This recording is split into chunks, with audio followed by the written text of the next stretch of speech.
નમસ્કાર પરમ ભક્તજનો, પવિત્ર પુરુષોત્તમ માસની આ દિવ્ય અને મંગલકારી કથા યાત્રાના છઠ્ઠા અધ્યાયમાં આપ સૌનું હાર્દિક સ્વાગત છે।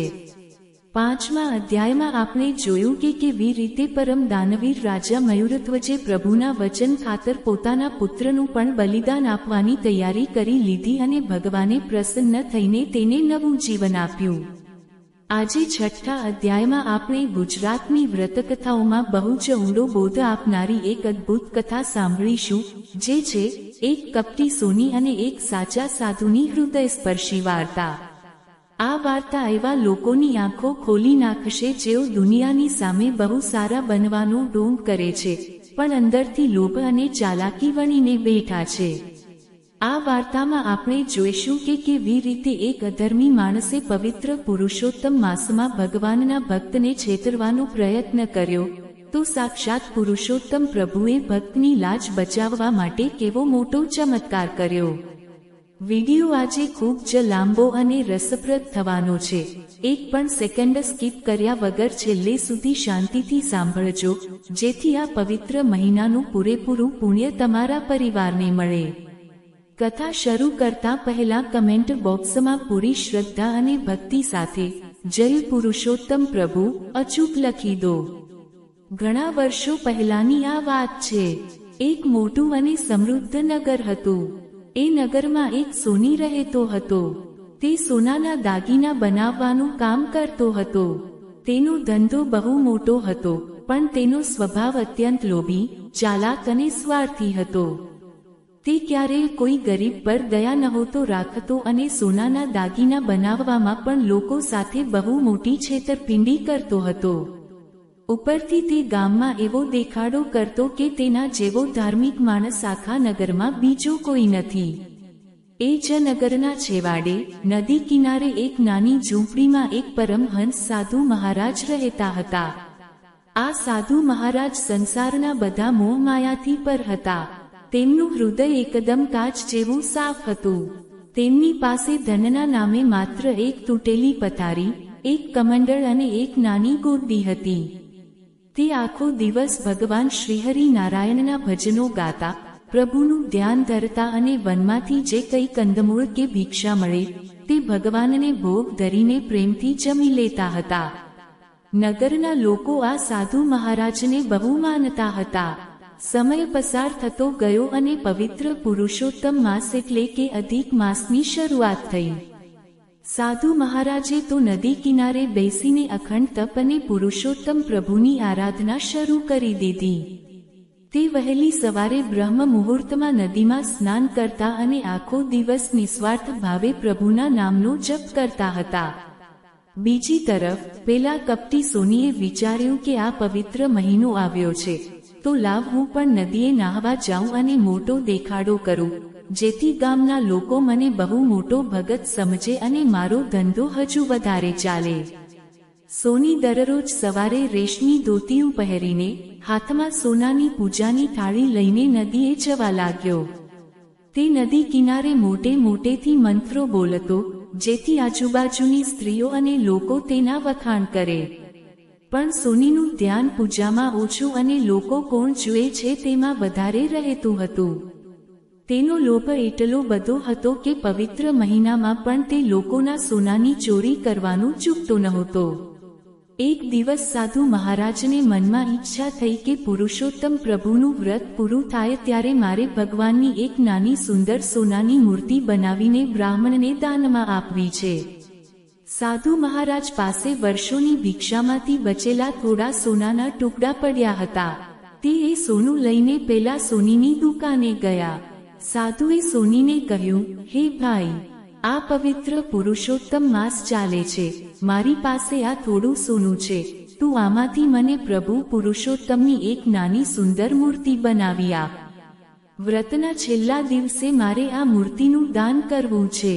સોનીએ સોનું હાથમાં લીધું તો તેના મનમાં પાપી લાલચ જાગી। તેણે વિચાર્યું, આ સાધુ તો ભોળો છે, એને સોનાની પરત ક્યાંથી હોય? હું આ અસલી સોનું મારી પાસે રાખી લઉં અને આ સાધુને પિત્તળની મૂર્તિ પર સોનાનો ડોળ ચડાવીને આપી દઉં। સાધુને ક્યાં ખબર પડવાની છે? સોનીએ હાથ જોડીને ખોટું હસતા કહ્યું, અરે મહારાજ, તમે તો ભગવાનના માણસ છો, તમારું કામ તો હું બહુ સરસ કરી આપીશ. તમે વ્રતના છેલ્લા દિવસે આવીને મૂર્તિ લઈ જજો. સાધુ મહારાજ તો ભોળા ભાવે પ્રભુનું સ્મરણ કરતા પોતાની ઝૂંપડીએ પાછા આવી ગયા. જોતજોતામાં આખો પવિત્ર અધિક માસ પૂરો થવા આવ્યો. સોનીએ વ્રતના છેલ્લા દિવસની આગલી રાતે સાધુનું બધું જ અસલી સોનું પોતાના તિજોરીમાં છુપાવી દીધું અને તેણે પિત્તળની એક મૂર્તિ લીધી. તેના પર સોનાનો પાતળો ડોળ ચડાવી દીધો, જેથી તે બહારથી એકદમ અસલી સોના જેવી ઝગમગતી દેખાય. બીજા દિવસે સવારે સાધુ મહારાજ વ્રતનું ઉજવણું કરીને સોનીની દુકાને આવ્યા. સોનીએ બહુ મોટો આદર કરવાનો ઢોંગ કર્યો, સાધુના પગે પડ્યો અને પેલી નકલી મૂર્તિ રેશમી કાપડમાં લપેટીને સાધુના હાથમાં આપી દીધી. સોની મનમાં હસતો હતો કે આજે તો સાધુને સરસ છેતરી લીધો, મારું તો નસીબ ખુલી ગયું. સાધુ મહારાજે તો પવિત્ર ભાવથી એ મૂર્તિ માથા પર ચડાવી અને સોનીને આશીર્વાદ આપીને મંદિરે બ્રાહ્મણ પાસે પહોંચી ગયા. મંદિરમાં મોટો ઉત્સવ હતો. આખા ગામના લોકો અને મોટા મોટા વિદ્વાન બ્રાહ્મણો ત્યાં બેઠા હતા. સોની પણ એ સભામાં આગળ આવીને બેસી ગયો, કારણ કે તેને જોવું હતું કે સાધુની કેવી ફજેતી થાય છે. સાધુ મહારાજે વ્રતની પૂર્ણાહુતિ કરી અને મુખ્ય બ્રાહ્મણના હાથમાં પેલી મૂર્તિ આપતા કહ્યું, મહારાજ, આખા મહિનાની મારી ભક્તિનું આ ફળ છે.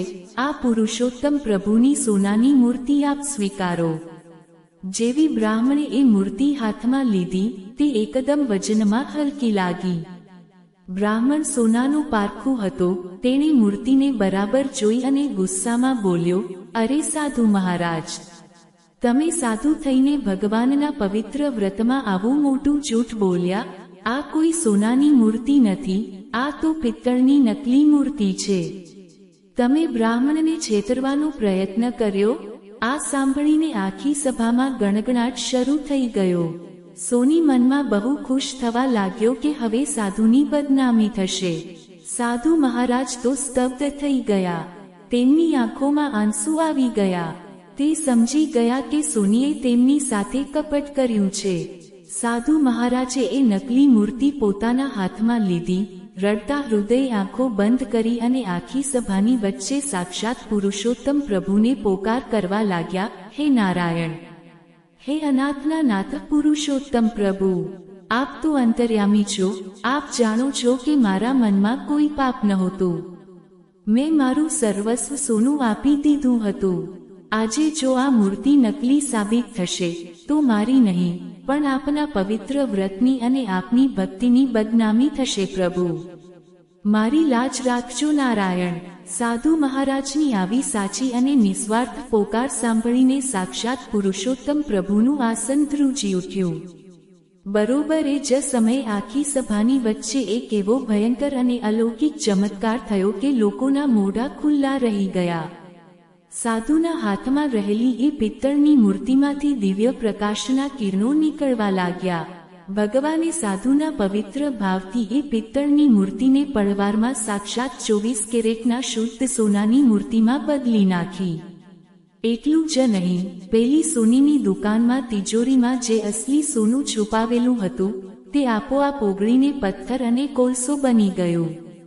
મુખ્ય બ્રાહ્મણે જ્યારે એ મૂર્તિ ફરીથી હાથમાં લીધી તો તે અસલી સોનાની થઈ ગઈ હતી અને તેમાંથી અદ્ભુત સુગંધ આવતી હતી. બ્રાહ્મણો સાધુના પગમાં પડી ગયા અને બોલ્યા, ધન્ય છે સાધુ મહારાજ, આપ સાચા ભગત છો. પ્રભુએ આપની લાજ રાખી. બીજી તરફ સોની દોડતો પોતાની દુકાને ગયો તો તેનું બધું જ સોનું કોલસો થઈ ગયું હતું. તે સમજી ગયો કે પ્રભુની માયા આગળ તેની ચાલાકી નકામી ગઈ. તે દોડતો આવ્યો અને સાધુના પગ પકડીને રડવા લાગ્યો. સાધુએ તેને માફ કર્યો પણ તેનું સોનું પાછું ન આવ્યું. ભક્તજનો, પુરુષોત્તમ માસનો આ 6થો અધ્યાય આપણને એ જ શીખવે છે કે માણસ દુનિયાને છેતરી શકે છે પણ સાક્ષાત પરમાત્માને ક્યારેય છેતરી શકતો નથી.